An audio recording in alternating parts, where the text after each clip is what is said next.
In 2022, Seattle had the distinction of having the worst air quality of every city on the planet Earth. This is mostly attributed to the massive wildfires that we have year after year. To clean the air in our house, we'd previously purchased this gizmo here. It's an electronic air filter sold by Honeywell. At nearly $780, they're pretty proud of it.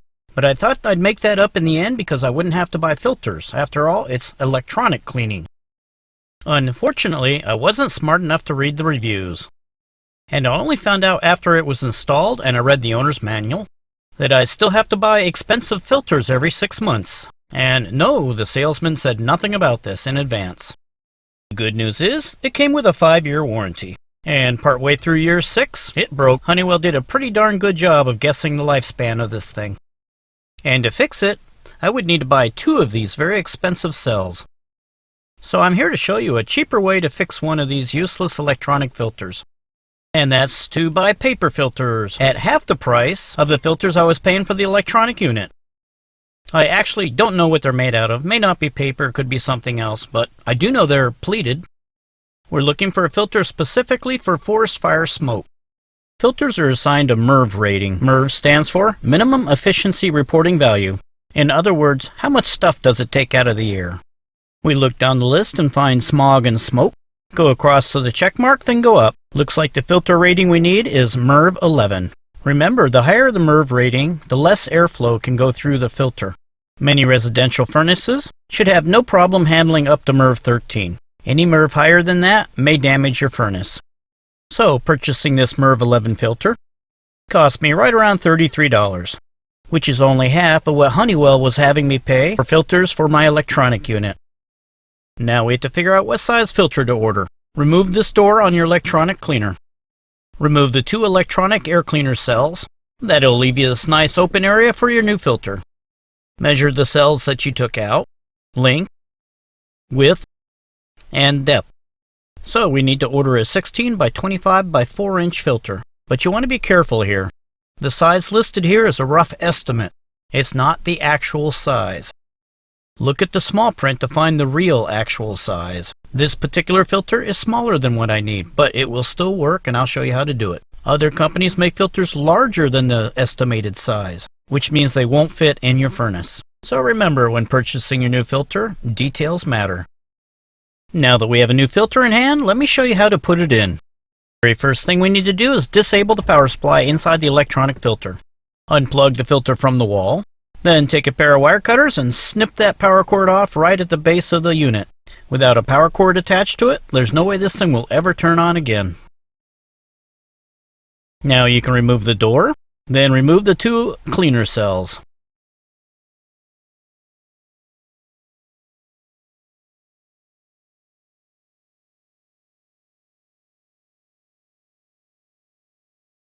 Put those cells someplace where they'll actually do some good. Who knows, maybe they'll be a better boat anchor than they were an air cleaner.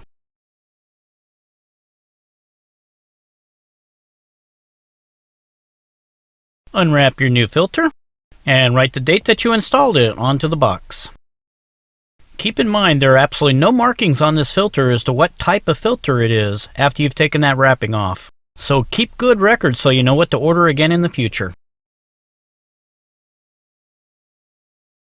When installing a filter, please make note that you also have arrows that indicate the direction of airflow.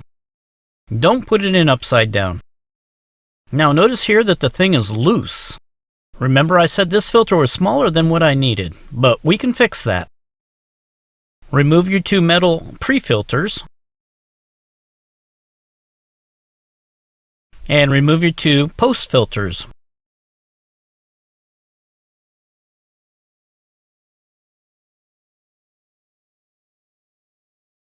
Here's the plan to make this filter fit tightly. The pre-filter normally fits in this slot down here. Instead of putting it into that slot, we'll put it above that slot, as shown. And the post-filter normally fit into this slot up here. Instead, we're going to install the post-filter below that slot. So we can make that smaller filter we ordered fit by simply moving the pre and post filters around a little bit. Let's take a look. Here I'm installing both pre-filters on top of the bottom slot. Now I install the new filter on top of those pre-filters.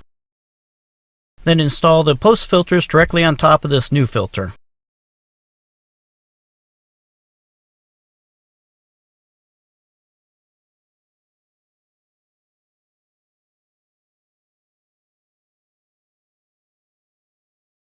Put the air cleaner door back on and you're good to go. Congratulations, you now have a working filter for next year's fire season. Oh, let me share with you a little scam I found out while I was researching this. Some online places where you order filters will tell you you can save money by joining their frequent flyers program. That's where they send you a filter every 3 months and just bill you, without you being involved. Well, if your filter is good for 6 months and you get a new filter every 3 months, you're either changing out a good filter or collecting filters you don't need. Neither option is saving you money. Well, thanks for watching.